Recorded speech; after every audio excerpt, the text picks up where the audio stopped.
శ్రీమాత్రే నమ శ్రీ గురుభ్యో నమ హరి ఓం. యా దేవి సర్వభూతేషు శక్తి రూపేణ సంస్థ నమస్తస్యై నమస్తస్యై నమస్తస్యై నమో నమః. ఈరోజు 2025-2026 విశ్వావసనామ సంవత్సరంలో డొల్లు కత్తిరి నిజ కత్తిరి పుష్కరాలు మౌఢ్యమి గ్రహణాల గురించి ఈ వీడియోలో పూర్తిగా తెలుసుకుందాం. ముందుగా ఈ వీడియో మీకు నచ్చినట్లయితే లైక్ చేయండి, 10 మందికి షేర్ చేయండి. ఇంకా సబ్స్క్రైబ్ చేసుకోని వాళ్ళు ఎవరు ఉంటే సబ్స్క్రైబ్ చేసుకోండి. దీని మీద మీ అభిప్రాయం కామెంట్ బాక్స్లో పెట్టండి.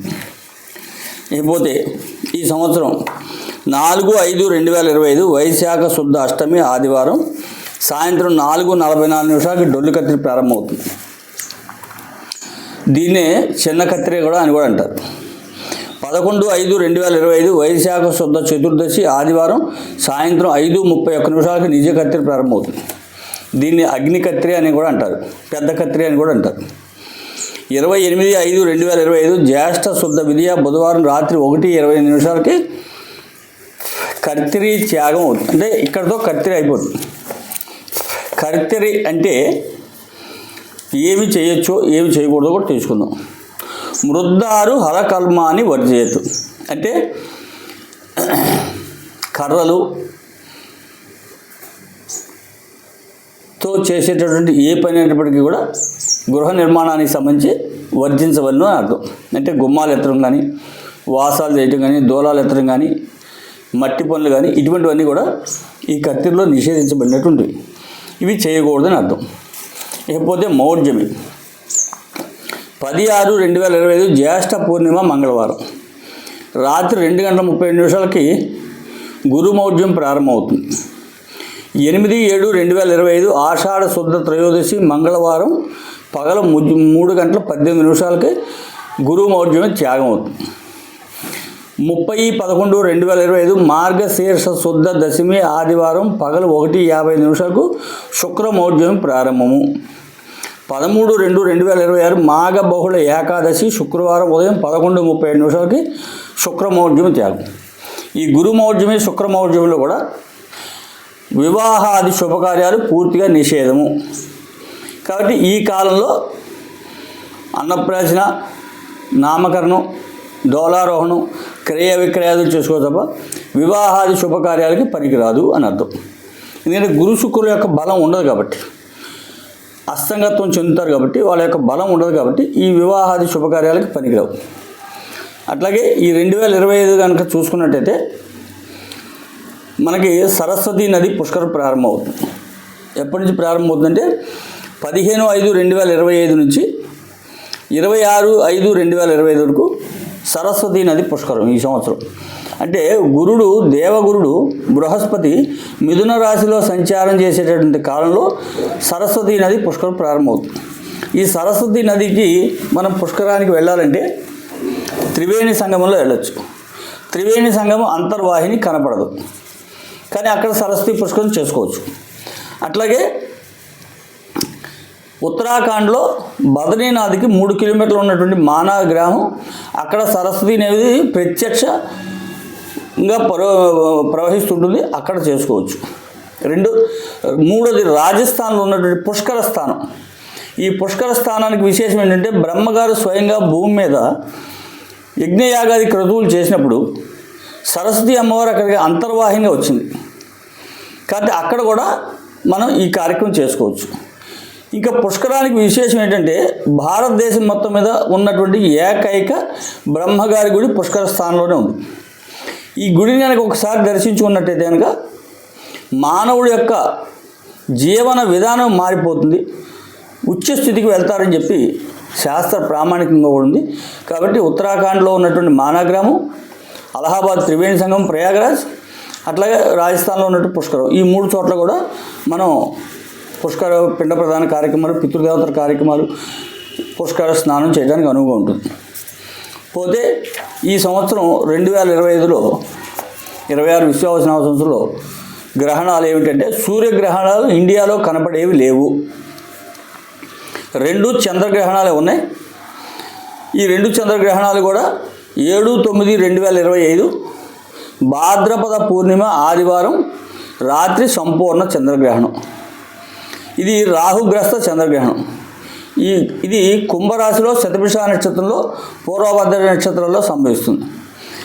ఈ గ్రహణ స్పర్శకాలం రాత్రి 9:50 ఉన్మేన కాలం రాత్రి 10:58. గ్రహణ మధ్యకాలం రాత్రి 11:41. నిమీలన కాలం రాత్రి 12:24. గ్రహణ మోక్షకాలం రాత్రి 1:31. మొత్తం గ్రహణం యొక్క ఆద్యంత పుణ్యకాలం 3:41. అట్లా ఈ కుంభరాశిలో ఏర్పడేటువంటి గ్రహణానికి కుంభరాశి వాళ్ళు, సింహరాశి వాళ్ళు, కన్యారాశి వాళ్ళు, కర్కాటక రాశి వాళ్ళు, వృశ్చిక రాశి వాళ్ళు కూడా ఈ గ్రహణాన్ని వీక్షించకూడదు. మరుసటి రోజు సంపూర్ణంగా గ్రహణ శాంతి చేసుకొని తీరవలసిన అవసరం ఉంది. ఇది దృష్టిలో పెట్టుకోవాల్సినటువంటి అవసరం. ఎందుకంటే ఇది సంపూర్ణ గ్రహణం, చంద్రగ్రహణం కాబట్టి సంపూర్ణంగానే శాంతి చేసుకోవాలి. అట్లాగే రెండో గ్రహణం చూసుకున్నట్టే కనుక 3/3/2026 మంగళవారం సాయంత్రం పాక్షికంగా అతి సూక్ష్మంగా కనబడేటువంటి చంద్రగ్రహణం. ఇది 3/3/2026 పాల్గొన పూర్ణిమ మంగళవారం పాక్షిక చంద్రగ్రహణం సంభవించింది. ఇది కేతుగ్రస్త చంద్రగ్రహణం. ఇది సంపూర్ణ గ్రహణమైన సాయంత్రం 6:20 చంద్రోదయం అయిన తర్వాత 28 నిమిషాలు మాత్రమే మనకు కనబడుతుంది అవకాశంగా. మధ్యాహ్నం 3:20 గ్రహణం స్పర్శ కలుగుతుంది, కానీ మనకి కనపడదు. తదుపరి సాయంత్రం 4:30 సంపూర్ణ గ్రహణం ప్రారంభమై 5:32 సంపూర్ణ గ్రహణం పూర్తవును. అయితే ఇది కనిపించదు మనకి. ఈ గ్రహణం స్పర్శకాలం మధ్యాహ్నం 3:20, మధ్యకాలం సాయంత్రం 5:03, చంద్రోదయం సాయంత్రం 6:09, గ్రహణ మోక్షకాలం 6:47. ఇది కాబట్టి ఇది మనకు కనబడేటటువంటి మొత్తం గ్రహణంలో 27 నిమిషాలు మాత్రమే కనబడుతుంది. ఇది సింహరాశిలో ఏర్పడటం వల్ల, కేతుగ్రస్త చంద్రగ్రహణం పుబ్బ నక్షత్రంలో ఏర్పడటం వల్ల సింహరాశి వాళ్ళు, కుంభరాశి వాళ్ళు, కన్యారాశి వాళ్ళు, వృషభ రాశి వాళ్ళు, మకర రాశి వాళ్ళు ఈ గ్రహణాన్ని వీక్షించకూడదు. సంపూర్ణంగా దీనికి తగిన శాంతి చేసుకోవాల్సిన అవసరం ఉంది గ్రహణానంతరం. అట్లాగే ఆబ్దికాదాలు కూడా మరుసటి రోజు చేసుకోవాల్సిన అవసరం లేదా. అంటే గ్రహణం అయిపోయిన తర్వాత శుద్ధి చేసుకుని బ్రాహ్మణులు, భోక్తలు ఉపవాసం ఉండి కార్యక్రమం చేసుకుంటే ఇంకా మంచిది. కాబట్టి ఈ సంవత్సరంలో విశ్వావసనామ సంవత్సరంలో చంద్రగ్రహణాలు అట్లాగే సూర్యగ్రహణాలు అయితే మాత్రం ఈ సంవత్సరం భారతదేశంలో కనబడేటటువంటి సూర్యగ్రహణాలు లేవు.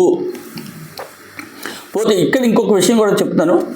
ఈ సంవత్సరం మార్చి 35 అంటే రేపు మీనరాశిలో షష్టగ్రహ కూటమి ఏర్పడుతోంది. ఈ షష్టగ్రహ కూటమి రాబోయేటువంటి సంవత్సర కాలం మొత్తం కూడా మీనరాశి, మేషరాశి, సింహరాశి, కన్యారాశి, తులారాశి, ధనుసు రాశి వాళ్ళకి ఇది అత్యంత కష్టంగా పరిణమించేటువంటి పరిస్థితి ఉంది. కాబట్టి ఈ రాశుల వాళ్ళంతా కూడా యథాశక్తిగా రాహుకి, శనికి సంపూర్ణంగా శాంతులు చేయించుకోవాల్సినటువంటి అవసరం ఉంది. అట్లా మీనరాశి వాళ్ళకి ఇప్పుడు జన్మశని స్టార్ట్ అవుతుంది రేపటి నుంచి. అట్లా మే 18 నుంచి వ్యయంలో రాహు వస్తున్నాడు.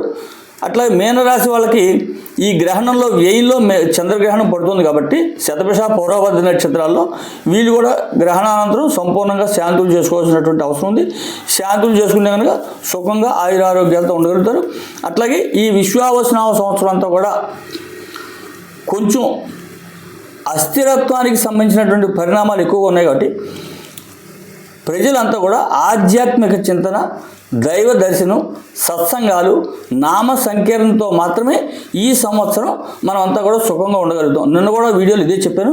ఇవాళ కూడా కేవలం ఆధ్యాత్మిక చింతనతో మాత్రమే ఈ విశ్వావసనామ సంవత్సరంలో మానవులు రక్షించబడతారనేది సుస్పష్టంగా గ్రహించాల్సినటువంటిది. హరి ఓం తత్సత్. భారత్ మాతకి జై. జై హింద్.